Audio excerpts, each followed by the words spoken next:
ఆకాశవాణి ప్రాంతీయ వార్తలు చదువుతున్నది ఇందిర. ముందుగా ముఖ్యాంశాలు. నాణ్యమైన తీర్పులంటే న్యాయ వ్యవస్థపై ప్రజల్లో నమ్మకం పెరుగుతుందని సుప్రీంకోర్టు ప్రధాన న్యాయమూర్తి జస్టిస్ సూర్యకాంత్ పేర్కొన్నారు. వేటపాలెం ఘటనలో మృతుల కుటుంబాలకు ప్రభుత్వం తరఫున 20 లక్షల రూపాయల చొప్పున నష్టపరిహారం చెక్కులను అందించారు. మాదక ద్రవ్యాల నియంత్రణను ప్రతి ఒక్కరూ బాధ్యతగా తీసుకోవాలని విజయవాడ పోలీస్ కమిషనర్ రాజశేఖర్ బాబు సూచించారు.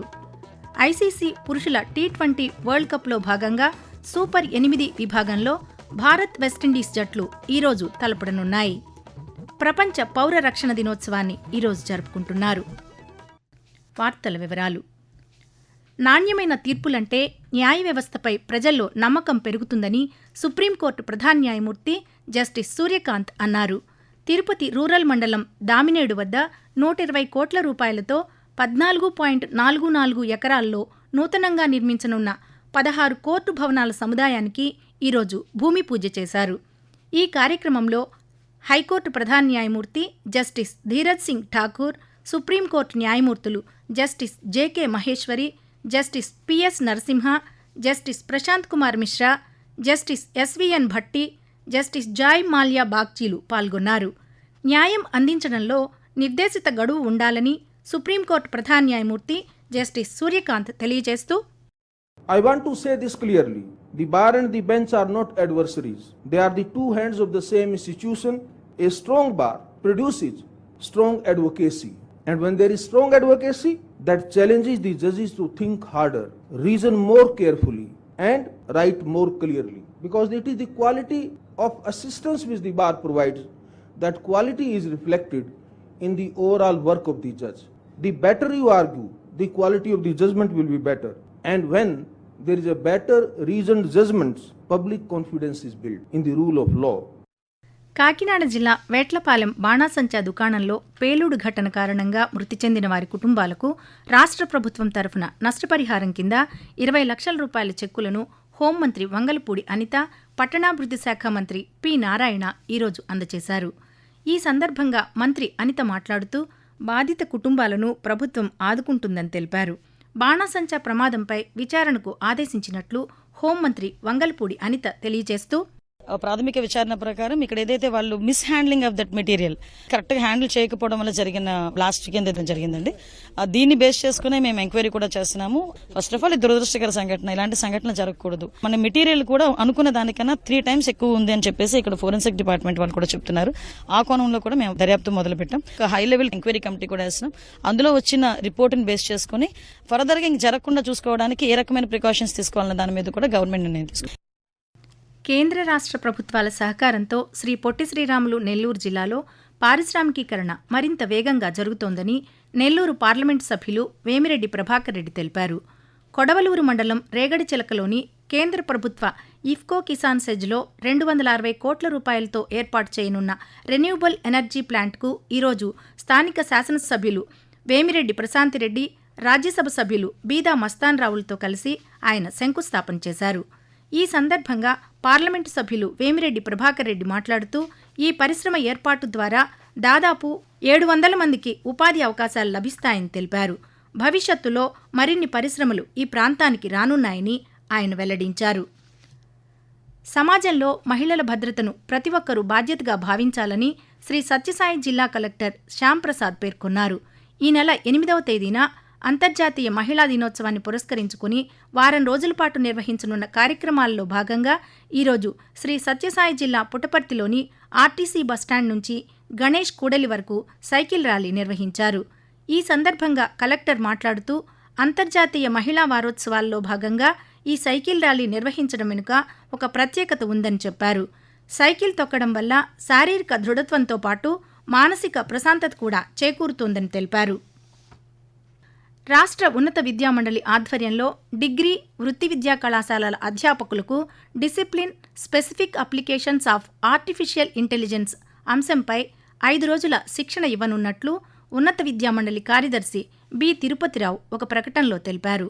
యూనివర్సిటీ ఆఫ్ హైదరాబాద్లోని executive education cell school of management స్టడీలో రేపటి నుండి 6వ తేదీ వరకు ఈ కార్యశాల జరగనుందని తెలిపారు. నూతన జాతీయ విద్యా విధానం వికసిత్ భారత్ 2047 లక్ష్యాలకు అనుగుణంగా 200 మంది అధ్యాపకులకు ఈ శిక్షణ ఇస్తున్నట్లు చెప్పారు. ఆకాశవాణి ప్రాంతీయ వార్తలు వింటున్నారు. మాదక ద్రవ్యాల నియంత్రణను ప్రతి ఒక్కరూ బాధ్యతగా తీసుకోవాలని విజయవాడ పోలీస్ కమిషనర్ రాజశేఖర్ బాబు సూచించారు. విజయవాడలో నిర్వహించిన డ్రగ్స్పై దండయాత్ర సైకిల్ యాత్రకు ఈరోజు ముగింపు విజయోత్సవ కార్యక్రమంలో ఈగల్ చీఫ్ ఆకే రవికృష్ణతో కలిసి ఆయన పాల్గొన్నారు. ఈ సందర్భంగా సిపి రాజశేఖర్ బాబు మాట్లాడుతూ 34 రోజుల పాటు జరిగిన ఈ యాత్ర ప్రజల్లో నమ్మకం, విద్యార్థుల్లో బాధ్యతను పెంపొందించిందని పేర్కొన్నారు. డ్రగ్స్కు వ్యతిరేకంగా పోరాటం కొనసాగుతూనే ఉంటుందని సిపి రాజశేఖర్ బాబు తెలియజేస్తూ, NTR Police Commissionerate has taken up a mass movement by name Drugs by Dandayatra. In this program, we have taken up 29 activities, including sniffer dogs. We conducted vehicle checkings. We conducted lodges checkings. We have served notices to all the stakeholders. After this 34-day mass movement, there is a lot of change, and we hope to continue this program, and we are sure people get motivated with this program. Vijayawada ఇంద్రకీలాద్రిపై కొలువైయున్న దుర్గామల్లేశ్వర స్వామివార్ల ఆలయాన్ని చంద్రగ్రహణం సందర్భంగా మూసివేయనున్నట్లు ఆలయ కార్యనిర్వహణాధికారి సీనానాయక్ తెలిపారు. ఈ నెల 3వ తేదీన ప్రధాన ఆలయంతో సహా ఉప ఆలయాలను కూడా మూసివేయనున్నట్లు చెప్పారు. తిరిగి ఈ నెల 4వ తేదీ ఉదయం 8 గంటలకు సర్వదర్శనం ప్రారంభమవుతుందని ఆయన వెల్లడించారు. ఐసీసీ పురుషుల టీ20 వరల్డ్ కప్లో భాగంగా సూపర్ 8 విభాగంలో భారత్ వెస్టిండీస్ జట్లు ఈరోజు తలపడనున్నాయి. కోల్కతాలోని ఈడెన్ గార్డెన్స్ వేదికగా మ్యాచ్ జరగనుంది. ఈ మ్యాచ్లో గెలిచిన జట్టు సెమీస్కు వెళ్లేందుకు అవకాశం లభిస్తుంది. రాత్రి 7 గంటలకు ఈ మ్యాచ్ ప్రారంభం కానుంది. అంతకుముందు సూపర్ 8 విభాగంలో ఢిల్లీలోని అరుణ్ జైట్లీ స్టేడియం వేదికగా జింబాబ్వే, దక్షిణాఫ్రికా జట్లు తలపడనున్నాయి. మధ్యాహ్నం 3 గంటలకు ఈ మ్యాచ్ ప్రారంభమవుతుంది. ప్రతి సంవత్సరం మార్చి 1వ తేదీన ప్రపంచ పౌర రక్షణ దినోత్సవం జరుపుకుంటున్నారు. ప్రమాదాలు, విపత్తులు సంభవించినప్పుడు ఎలా సురక్షితంగా ఉండాలో ప్రజలకు అవగాహన కల్పించడం ఈ దినోత్సవం ముఖ్య ఉద్దేశం. అంతర్జాతీయ పౌర రక్షణ సంస్థ ఐసీడీఓ మొదటిసారిగా 1990లో ప్రపంచ పౌర రక్షణ దినోత్సవం నిర్వహణను ప్రారంభించింది.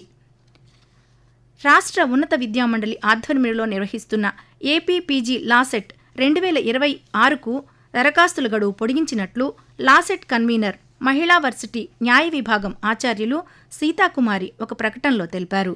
3-5 సంవత్సరాల ఎల్ఎల్బి, 2 ఏళ్ల ఎల్ఎల్ఎం కోర్సుల్లో ప్రవేశాలకు అభ్యర్థులు ఈ నెల 20వ తేదీలోపు దరఖాస్తు చేసుకోవాలని చెప్పారు. అపరాధ రుసుంతో వచ్చే నెల 6వ తేదీ వరకు దరఖాస్తు చేసుకోవచ్చని పేర్కొన్నారు. మే 4వ తేదీన ప్రవేశ పరీక్ష ఉంటుందని, మరిన్ని వివరాలకు సంబంధిత వెబ్సైట్ను పరిశీలించాలని ఆమె సూచించారు. రైతు సంక్షేమమే ప్రభుత్వ ప్రధాన ప్రాధాన్యతని బాపట్ల జిల్లా పర్చూరు శాసనసభ్యులు ఏలూరి సాంబశివరావు తెలిపారు. పర్చూరు నియోజకవర్గంలోని కోలాలపూడి గ్రామంలో మార్క్ఫెడ్ ప్రాథమిక వ్యవసాయ పరపతి సంఘం ఆధ్వర్యంలో ఏర్పాటు చేసిన శనగల కొనుగోలు కేంద్రాన్ని జిల్లా జాయింట్ కలెక్టర్ భావనతో కలిసి ఆయన ఈరోజు ప్రారంభించారు. ఈ సందర్భంగా శాసనసభ్యులు సాంబశివరావు మాట్లాడుతూ రైతులకు గిట్టుబాటు ధర కల్పించడమే ప్రభుత్వ లక్ష్యమని పేర్కొన్నారు. ఆకాశవాణి ప్రాంతీయ వార్తలు ముగించే ముందు ముఖ్యాంశాలు మరోసారి. నాణ్యమైన తీర్పులంటే న్యాయ వ్యవస్థపై ప్రజల్లో నమ్మకం పెరుగుతుందని సుప్రీంకోర్టు ప్రధాన న్యాయమూర్తి జస్టిస్ సూర్యకాంత్ పేర్కొన్నారు. వేటపాలెం ఘటనలో మృతుల కుటుంబాలకు ప్రభుత్వం తరఫున 20 లక్షల రూపాయల చొప్పున నష్టపరిహారం చెక్కులను అందించారు.